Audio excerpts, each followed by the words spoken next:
you have it, all you transistor radio bugs. How'd that one grab you? That...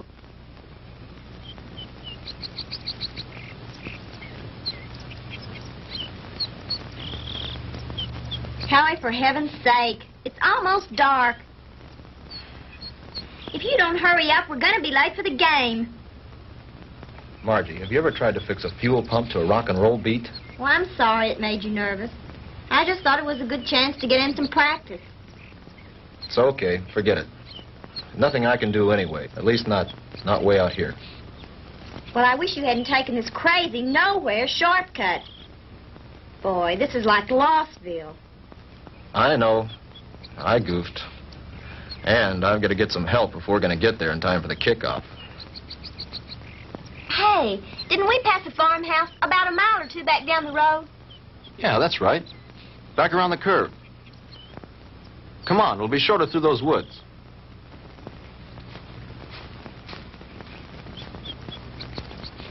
Oh, Howie, look. I don't think we ought to go on that property. Look, you want to get to the game, don't you? Of course I do. Then come on.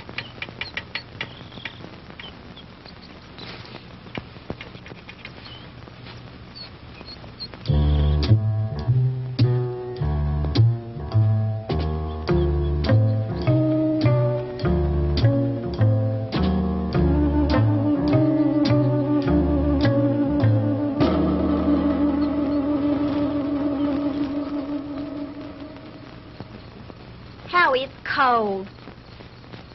And it's so dark, we should have brought the flashlight.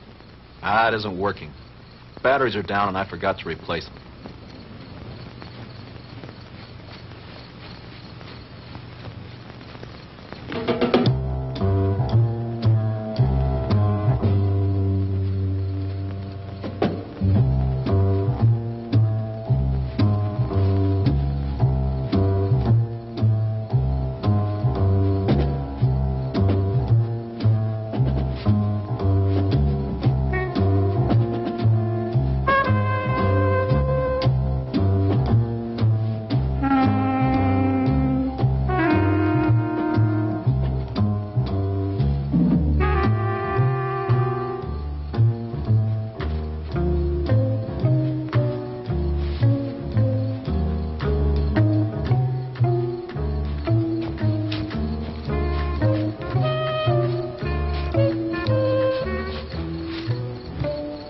Like we've been walking for hours. Well, it can't be much further now. Hey, there's a light.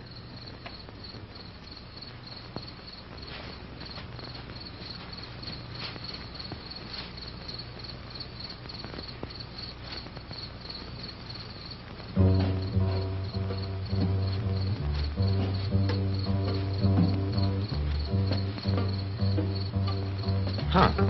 That's strange.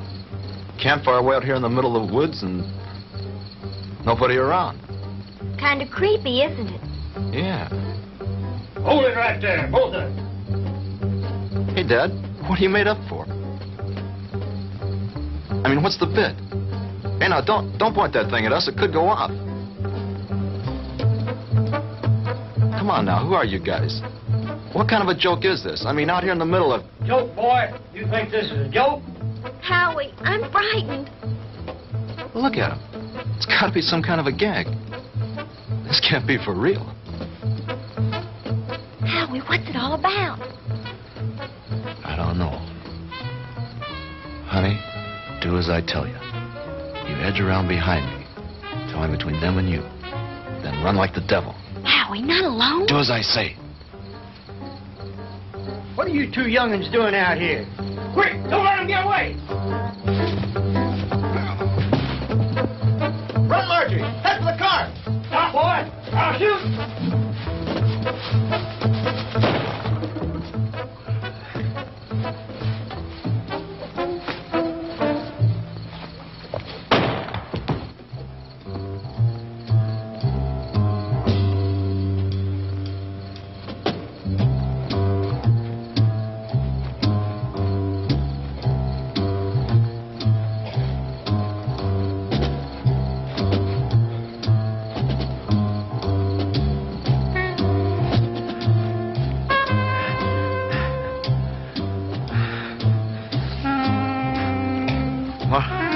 Margie? Margie?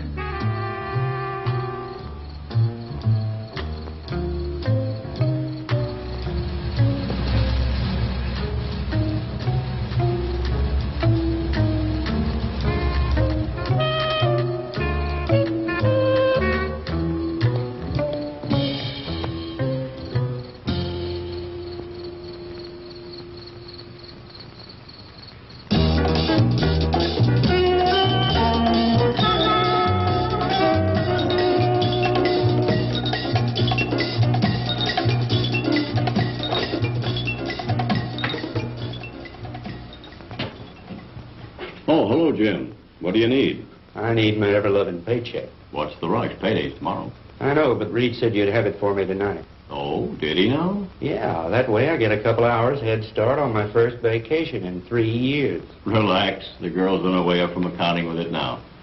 Where are you going on this vacation? Some place that can't be reached by telephone, telegraph, teletype, or carrier pigeon. You don't think we'd interrupt your vacation now, do you? Why not? You guys did it for the last 2 years. Jim, nice story you turned in. Well written. Had a lot of fun. When he talks like that, he wants something. As a matter of fact, there's one little favor I'd like to ask you to do before you leave. Uh-oh. Here it comes. As a matter of fact, here it is. The accounting department is certainly coming up with much more interesting figures lately. See you guys. Oh, come on, Jim. Well, this will just take a few minutes. Not much out of your way. All you have to do is get a few details and phone them in from there. From where? Carver Street Hospital. Murphy called in from police headquarters, and some college kid was brought in with a gunshot wound. Here's his name.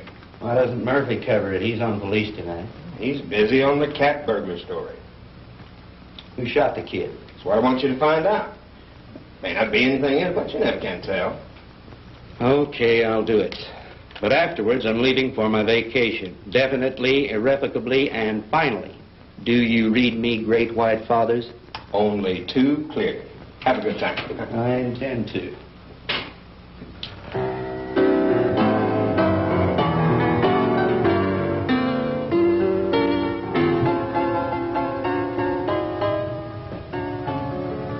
Hello, blonde girl. Why, James Crandall, what brings you here? Now, don't tell me. Let me guess. They sent you down for an egoectomy. A what? An egoectomy. They're going to cut out that big, fat ego of... Oh, that's funny. Funny. I want some information. Like what? Like, you got a boy here. Howard Ellison, college kid. In some kind of shooting scrape. That's the kid they brought in this evening. But I don't think he's having visitors. Well, could I speak to his M.D.? Mm-hmm. That would be Dr. Wilson Blake. Ah, yes. Blake of the Rusty Scalpel. Oh, you know him? I should. He broke into me once and stole an appendix. Oh, funny. That's funny. He's in his office. I know where he is. Dig you later, Englishman. Yes, that's all right with me, Dr. Thornton. 10:30 will be fine. Yes, I think the whole administrative staff should be there. Fine. See you in the morning, Doctor. Goodbye. Come in. Jim Crandall. Hello, Will. How are you? Hey, number one, how about yourself? No complaints. Can you spare a few minutes? Sure I can. Are you on duty? No, not really. I'm officially on vacation.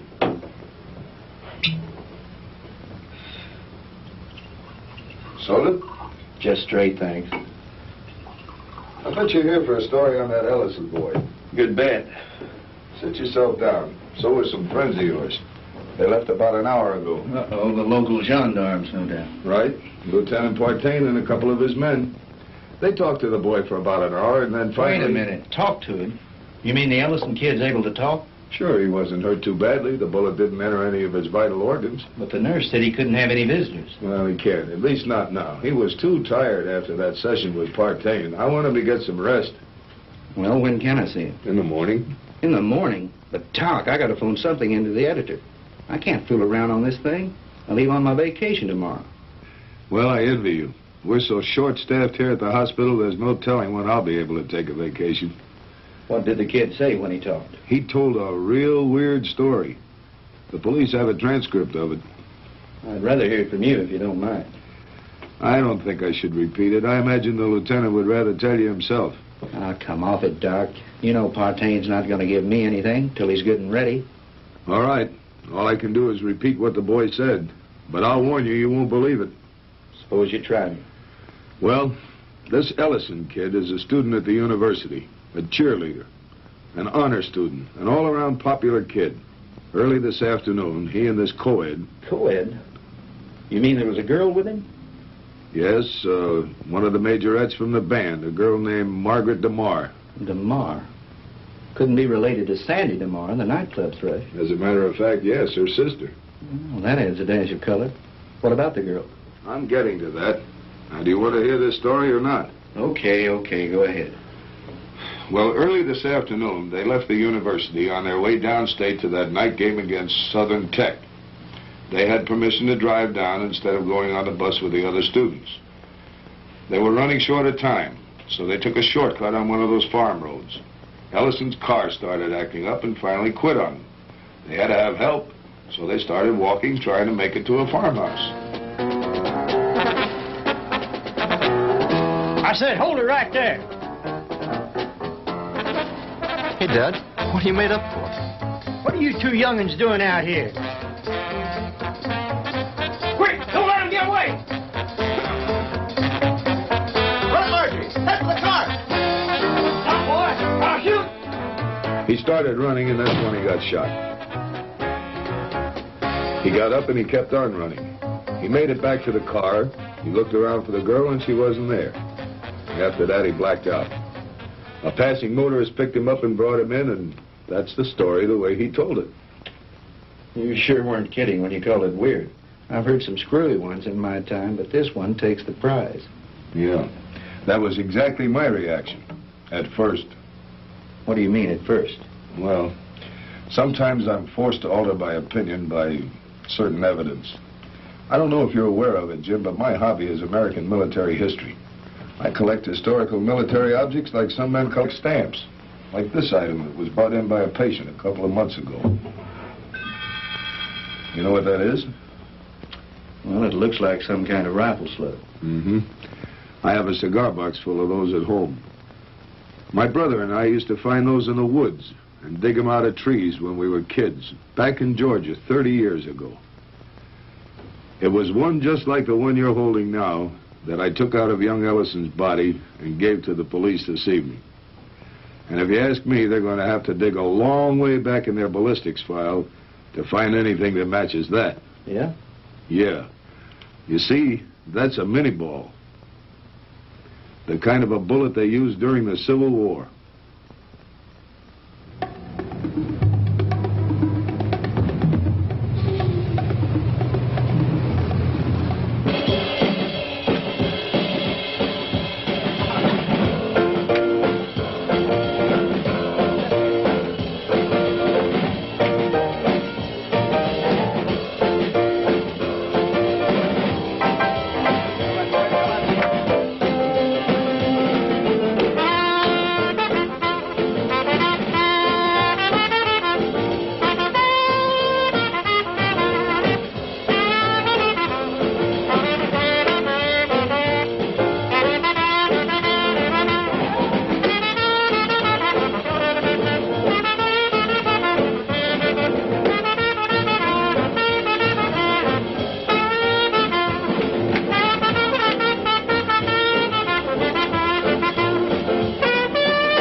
Now, ladies and gentlemen, it is my privilege to present our heavenly little headliner and collector of 2 gold records, the girl with the orchid voice, Miss Sandra DeMar.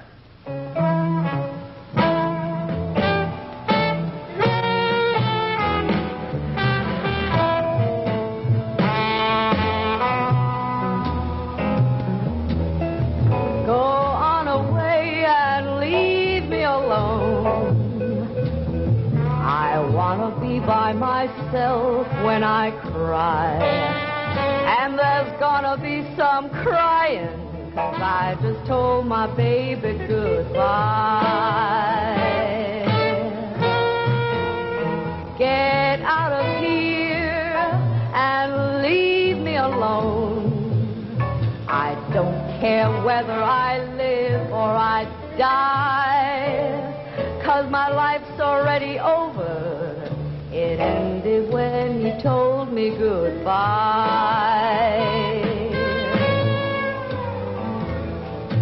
Why is it everything happens to me and my dreams all explode in my face? He was my own for a while, but he's gone, and I know no one can ever take his place. So go away and leave me alone. I've got a right to my own private cry. Coming down with the sorrows, 'cause I just told my baby goodbye.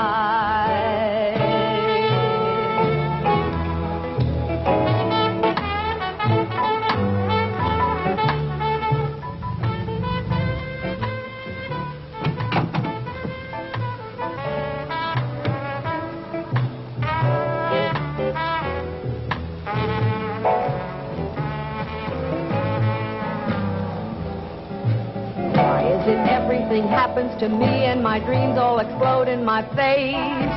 He was my own for a while, but he's gone, and I know Good evening, no Lieutenant. one. Evening, Ramon. Is this visit official? Oh, there's nothing to worry about. We'd like to talk to Miss DeMar when she's through singing. Would you give her something while you're waiting? Thank you, no, we're on duty. Leave me alone. I've got a right to my own private cry. I'm coming down with the sorrows, 'cause I just told my baby goodbye.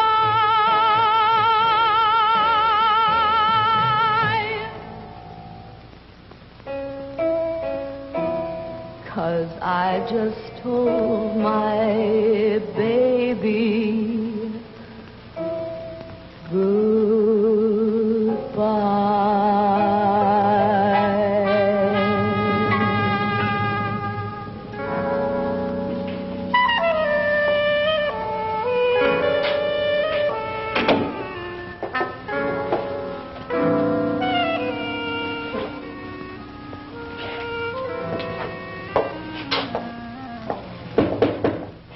Yes. Sandy, are you decent? Yes. 2 gentlemen from the police department want to talk to you. Police? Yes, Miss DeMar. I'm Lieutenant Partain, and this is Detective Lasky. We're just making a routine investigation. Have you heard from your sister this evening? Margie? Why, no. Why do you ask? Well, we just thought she might have called you. You see, we have reason to believe she may be missing. Missing? I don't understand.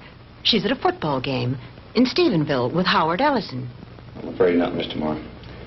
Maybe you'd better sit down and let me tell you all that we know about it so far.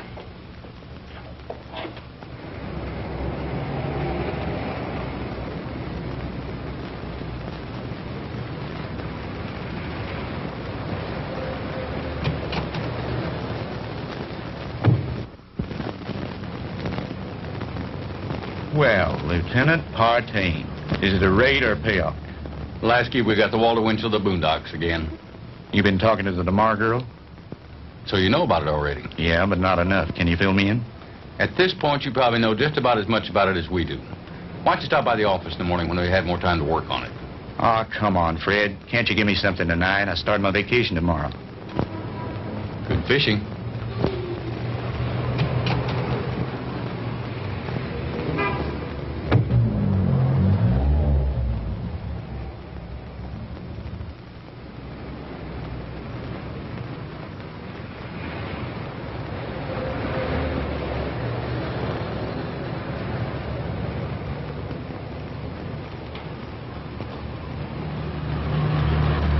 Miss DeMar? Yes?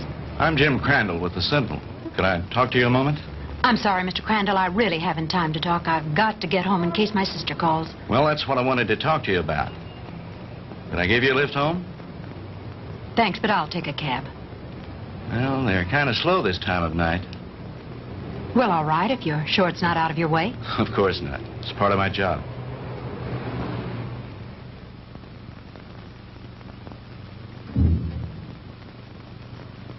What's the matter? Mr. Crandall, I'm too upset to go home. You know my sister's missing. Yes, Do you know where it happened? just about. Would you drive me there? It's nearly 1 o'clock in the morning. Besides, what if she calls you? If she were going to call me, I'm sure she would have done so by now. It's nearly a 45-minute drive up there. Howie was picked up on a farm road just this side of Stephenville. It's too much trouble. You can drop me at my apartment, and I'll take my car. You're pretty determined to go, aren't If you? my sister's in trouble, I've got to be near her. Hop in. I need to go up there myself.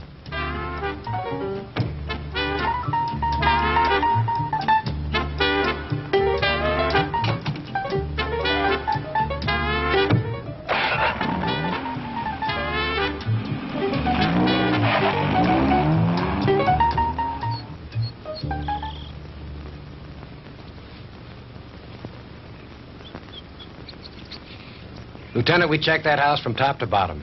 Nothing there. Okay, Lasky. As soon as the boys are through, have them go in and get some rest. We've done everything we can do here. Maybe the sheriff and his bloodhounds will turn something up. Right.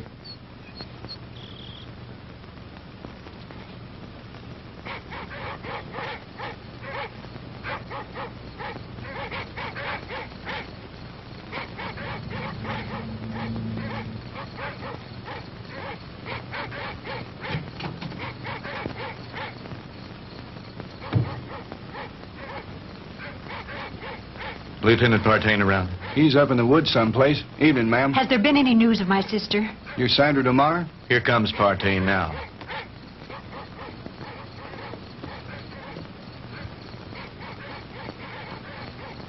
Lieutenant, have you found her yet? I'm afraid not. Crandall, what'd you bring her out here for anyway? I made him bring me, Lieutenant. Can you tell me anything about Margie? No, ma'am. I think you both made a trip out here for nothing. Why don't you go home and get some sleep? He's right, Sandy. You should do as he said. Jim, somewhere out there in that horrible blackness, it's my sister. Those dreadful dogs. They sound so terribly ominous. Oh, Jim.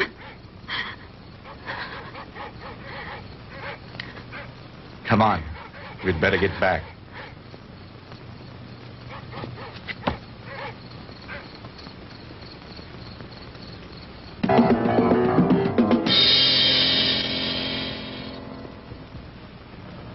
No, I'm going to check all the antique gun shops this morning, as soon as they open. How about the kid's parents? You come and attack them? Lieutenant, Ellisons live in Denver. I tried all night to call them, but they weren't home. How about a cup of coffee, Jim? Yeah, black. What about the kids at the university? Ellison's fraternity brothers. I talked to everyone in the dorm. They like him. What do his professors say about him? Bright, popular boy, good scholastic records, level-headed, down to earth. Not the kind to make up wild stories. Well, that cracks another one of our little theories wide open. You just getting here? Some of the other fellows came in a couple of hours ago. Yeah, I was out with the sheriff and his bunch. And have we got a Lulu? Yeah, what is it? The girl's sweater. We found it out in the woods not far from a smoldering campfire. Go on. Well, we gave the scent to the dogs, and they took off like Moody's goose. Well, we followed them for about a mile or two, till they got through the woods and into a small open space. Well, the dogs got about halfway through the open space, and then they stopped. Well, you've never seen so much confusion of tangled dogs in your life. They didn't know which way to go. The scent had stopped right in the middle of nowhere. It was as if the girl had just been snatched off the face of the earth into thin air. Wait a minute. You mean no footprints, no tire tracks, no nothing? Well, nothing but this. Well, so you found part of a costume. Costume? This is the real article. I checked it out. What do you mean, checked it out? Look at the label on the inside. McCord Brothers. McCord? Outfitter to the military. Charleston, South Carolina. I checked with the Charleston department, and they gave me some very interesting facts from one of their newspapers. It seems that McCord Brothers, the company that made that hat, burned to the ground in 1869 and was never rebuilt. It's been non-existent for over 100 years. This case is getting screwier by the minute, don't it, though? I'll have you run this down to the lab and then go home and get some sleep. How about me, Lieutenant? Sure, go on home. You've earned a rest. Well, what do you think?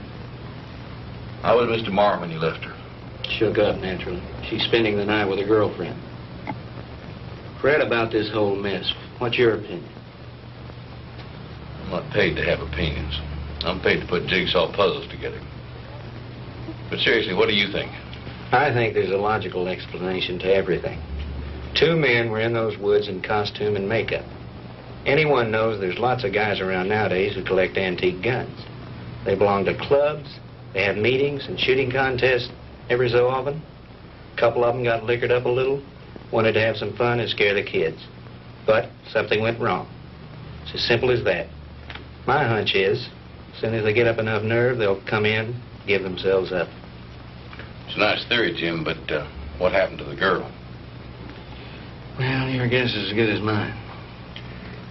Jim, you know, this whole thing is, well, it's spooky. Reminds me of something that happened in Germany in 1945 towards the end of the war. Yeah? What was that? Our outfit liberated a small concentration camp near the Alsatian border. When we took it, we expected to find the usual half-starved, ragged inmates. And you can imagine our surprise when we were greeted by about 50 young people, all a picture of perfect health. That sounds a little hard to believe after all I've read of Dachau and Auschwitz. Well, that's what made it hard to figure. Here were these kids, none over 21 and some as young as 5, living in apparent luxury. Good food, complete recreational facilities, no forced labor. Reminded me of a bunch of calves being fattened up for the kill. You mean there were no old people in the camp? There were a few, but not alive. We found their bodies in the rooms next to the ovens. Apparently, we'd taken the camp so fast they hadn't had time to dispose of the bodies. But before they left the night before, they blew up the largest building in the camp. It was some sort of a laboratory. And inside, amidst the rubble and blown into a million pieces, was the screwiest piece of machinery I've ever seen. Some sort of a crazy electronic apparatus. And half buried underneath it amidst the rubble, still strapped to a table, was an old man. Just barely alive. Our medics tried to save him, but they couldn't. Now, here's the weird thing. This is the part we could never understand. In trying to identify him, we checked the camp records with the prison number tattooed on his arm. According to those records, that old man should have been an 18-year-old boy. What about the other bodies? Same thing. Their numbers indicated they all should have been kids. What type of experiments were they conducting there? We never found out. Even the young inmates weren't aware of why they were there. They never found the commandant of that camp to bring him to trial with the rest of the Nazi brass. His name was Ernst von Hauser. Did you ever hear of him? He was a German physicist, a contemporary of Einstein's. I don't follow you. You mean you think there might be some connection between all that and what happened here last night? I'm not saying that, no. But just suppose, for the sake of argument, the Ellison kid did see two men out of the past of 100 years ago.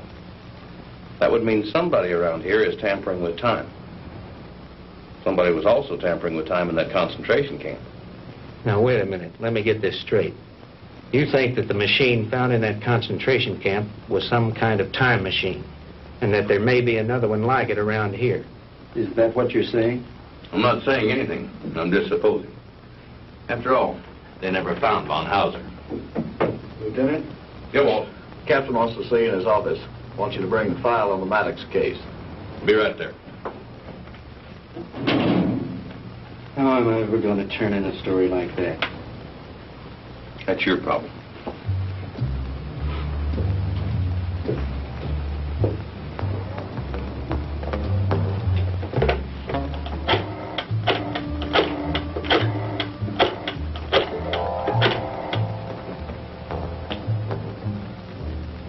Hello? Give me the city desk.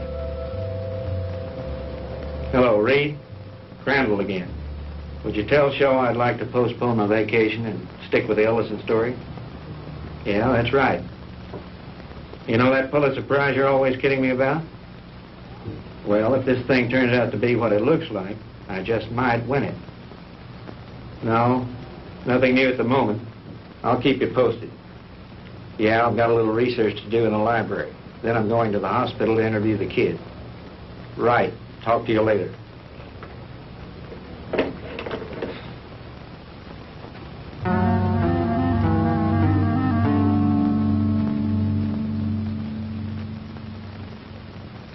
All right, Howie, you can go on with your story. That's about it, Mr. Crandall.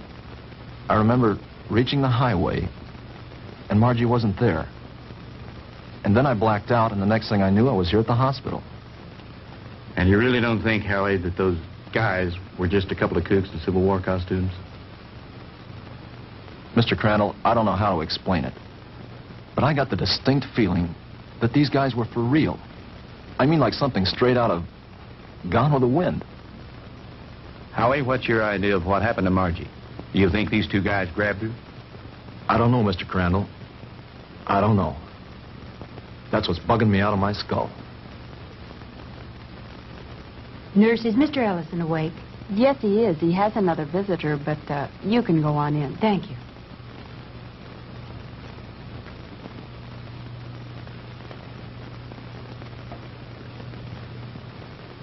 Sandy. Hello, Howie. How are you? Hello, Jim. Good morning.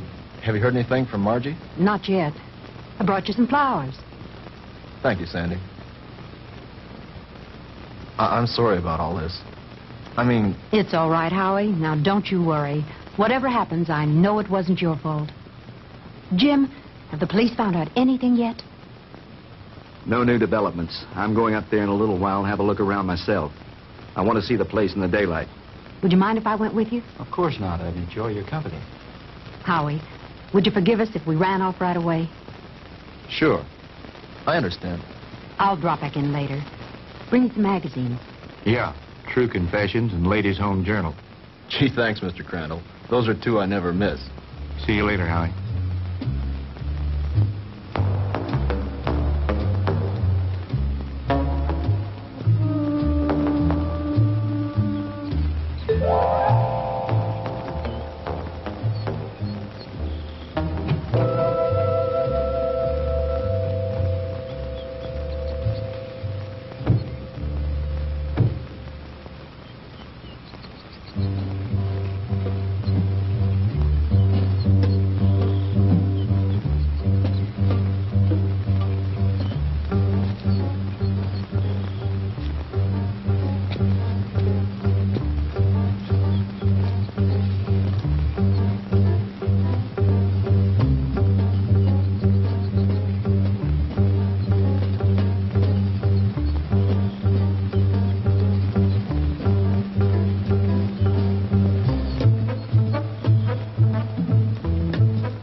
Looks like the typical haunted house, doesn't it, Jim? Yeah. The meadow where they found the cap and where Margie's trail ended is supposed to be nearby. Do you think this old place has anything to do with her disappearance, Jim? I don't think so. They searched it and didn't find anything. Her sweater was found somewhere in those woods. I think I'll have a look around.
Get out of here.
I don't know, but we better get back to the car.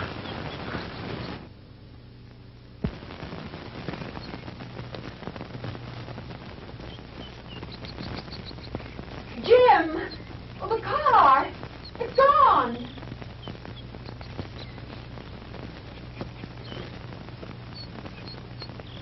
Jim, someone must have stolen it. I would have heard the motor start up. Besides, I have the key in my pocket. Well, this must be the wrong place. This isn't where we left it. This is where we left it, all right. But it looks different here. There are more trees than there were before. And that fence, that wasn't here when we came down the road. And the barbed wire fence is gone. Jim, we're lost. I don't think so. At least, not the way you mean. Jim, I'm frightened. It's all right. Let me think a minute. This road was paved, and now it's dirt. And there isn't a telephone pole in sight. I know. Jim, what is it? What's happening? I don't understand it. Where's the car? Where are we now? Jim, I know you know what's happening to us, and you won't tell me. And why not? What's going on? Fantastic. Incredible. I never really believed it. Tell me what's happening. Sandy. What's going on? What dreadful thing Sandy. is happening? Tell me. It'll be all right. Everything's going to work out. But we have to keep our heads. I believe our best bet is to follow this road and see where it leads. Come on.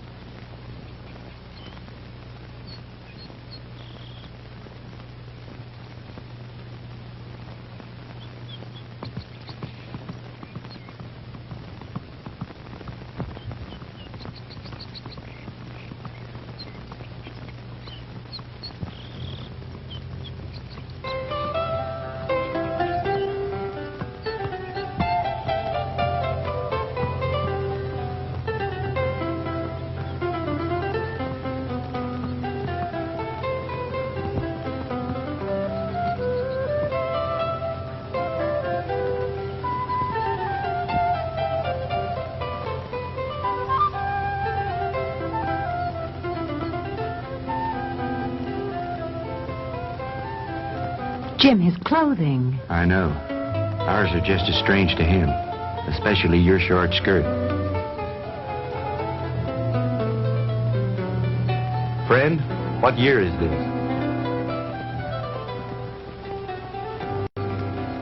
Where are we? Witchcraft! Witchcraft! Ha!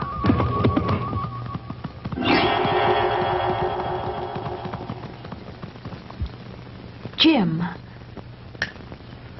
Honey, I don't know how to explain it, but somehow we've been set back in time. But Jim, that's impossible. Impossible. I know it's supposed to be impossible, but it seems to have happened. Well, let's not try to figure it out now. We've got to get somewhere to find some help. Some way.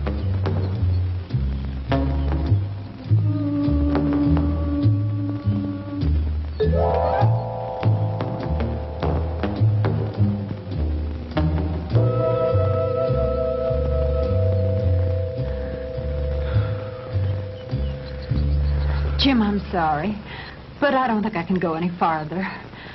I simply have to rest. All right. We'll stop for a while.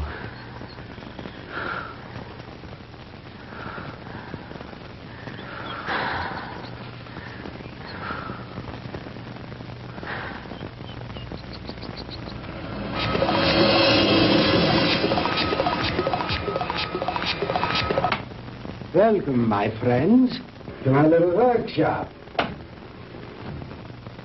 Do not be alarmed or cause unnecessary commotion. You are in no danger. At least, not for the moment. Won't you please step out?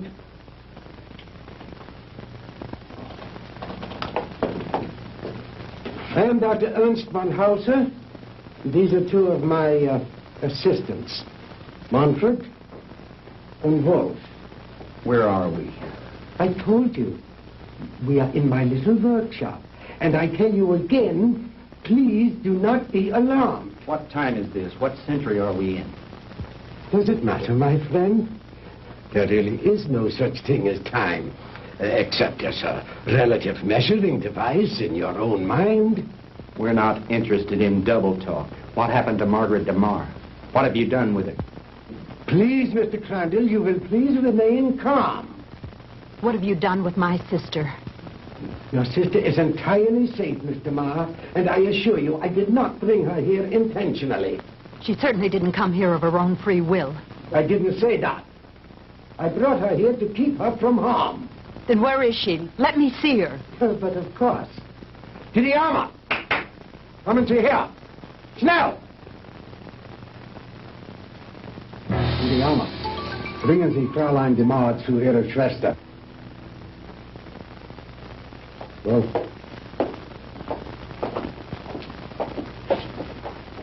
no need for alarm, Mr. Crandall. She'll be all right.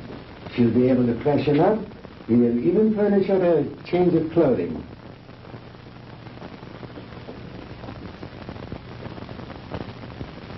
I notice you were intrigued by my servant girl, Didiana. And there you might be. Just a few thousand years ago, She was serving in the court of Tutankhamun, one of the great pharaohs of Egypt. And now she is serving me. Quite an experience, is it not? This is like a fantastic nightmare. I don't understand any of it. How did you get Margie here? I was conducting an experiment with a pair of gentlemen from the past. When the girl and her boyfriend wandered into the machine's field of materialization and encountered them. They shot the boy. They might have killed the girl had I not teleported her here very quickly. And the 2 red soldiers? I sent them back to Shiloh, Mr. Crandall. But it doesn't matter. They probably died there anyway. Fantastic. Utterly fantastic. Tell me, Doctor, why did you send Sandy and me back to 1789? I admit I took advantage of you to conduct a little experiment. Oh, yeah, it was a little dangerous, but you see, no harm has come to you. super spectronic relativity? I believe that's what you once called it. Oh, then you are familiar with my work. To some degree, yes. I read up on you this morning in the library after talking with the police. Oh. And what did you learn about me? Quite a bit. I know of your early career and some of the brilliant discoveries you made in the field of physics, and that you were expelled from the International Congress of Physicists because of your theories. Ah, that was a humiliation which will soon be avenged, Mr. Crandall. But go on. What else did you learn of me? Well, I know that you were a friend and sponsor of Adolf Hitler, that you helped elevate him to power in the 30s, and became the organizer and administrator of his Department of Scientific Warfare.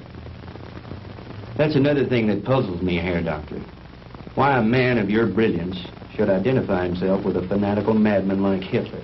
How dare you refer to Adolf Hitler as a madman? He was a great genius, ahead of his time. The world, in its ignorance, was not ready to accept him. The world did not accept him because he was a lunatic, bent on enslaving it.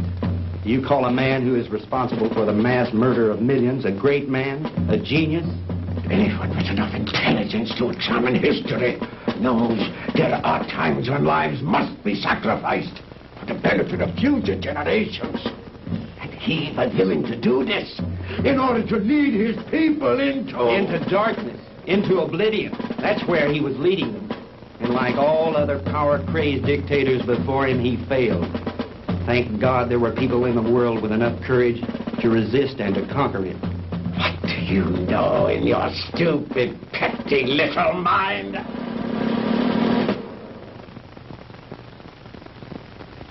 You will forgive me, Mr. Crandall, for my outburst of temper.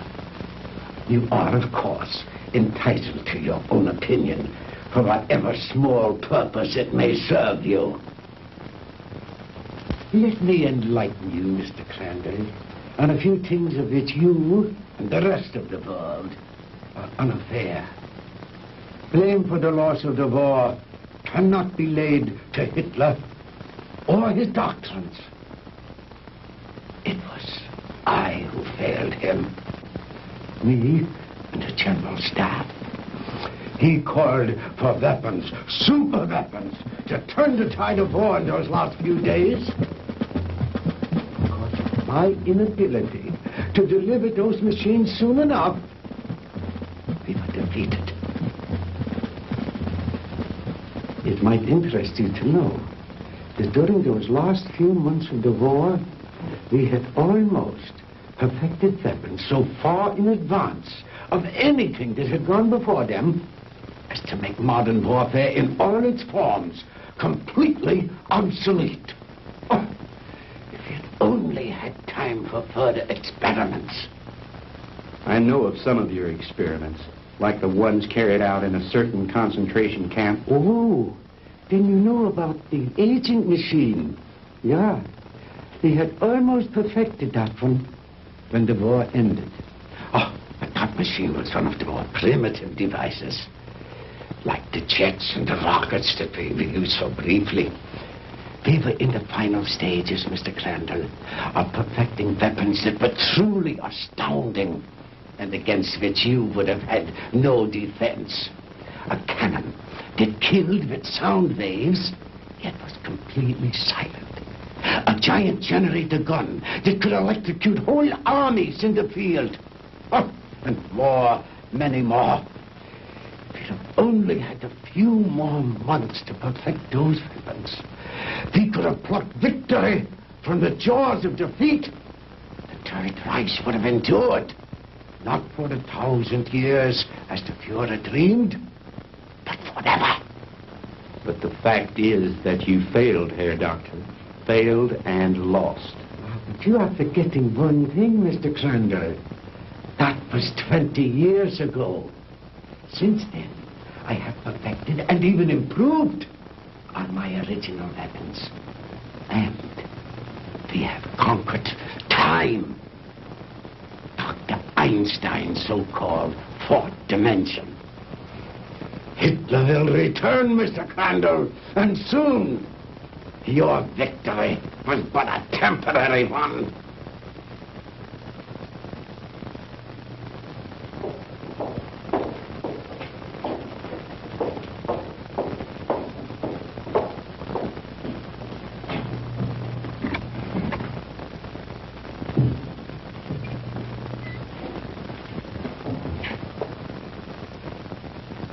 Margie, baby, Sandy. Honey, are you all right? Did they hurt you? Oh, Sandy, I didn't think I'd ever see you again. Oh, I'm all right.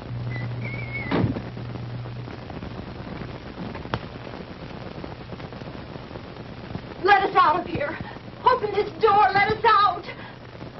Please, don't let them keep us here.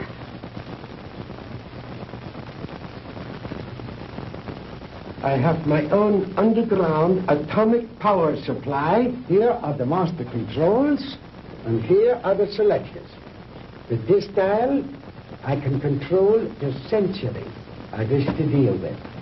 These other dials, of course, are for the selection of the year, the month, the day, even the hours and minutes, and even seconds.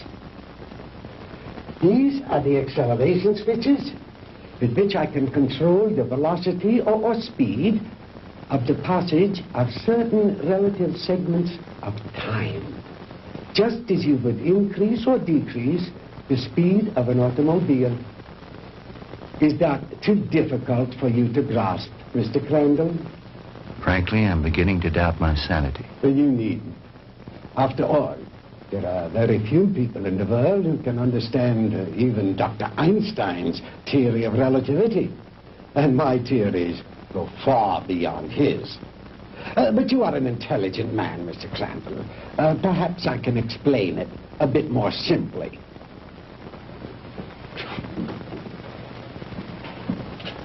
We will let this line represent the world. With a line here to represent the equator, and a mark here and a mark here for the north and south poles. If an aircraft starts here, this side of the equator, and starts going up and up and up, it is going north, toward the North Pole. But the instant it passes over the pole, it is no longer going north. It is going south. And yet, it has not turned or changed its direction in any way. Now, that is the simplest way I know of to make you understand how my theory of superspectronic relativity was first developed. It has long been established that time and space do not exist except in relation to each other. Therefore, they are inseparable, indivisible, a space-time continuum. The faster we travel in space, the faster we travel in time. Now, let me use this short vertical line to represent an instant of time, on this horizontal arrow to represent velocity or speed. Now then, scientists have long held that light is the top limiting velocity in the universe. In other words, there is nothing in the world faster than light. And yet it is known that beta particles ejected from the nuclei of radioactive substances can attain velocities up to 99% that of light. Now, I have always based my theories on the premise that there is no limit to space. The universe is limitless. Well, if there is no limit to space, then there is no limit to time, and no limit to velocity. Therefore, I thought there must be something in the universe that was faster than light. The years of frustration and failure before I finally had to submit to the one irrevocable fact: there is nothing in the universe faster than light. But I discovered a new ray in the spectrum with a wavelength infinitely shorter even than that of the cosmic ray. This ray I called the minus ray. I'm afraid you lost me, Doctor. Well, in other words, while I discovered that the velocity of light is indeed the top velocity in the universe, that velocity need not remain constant.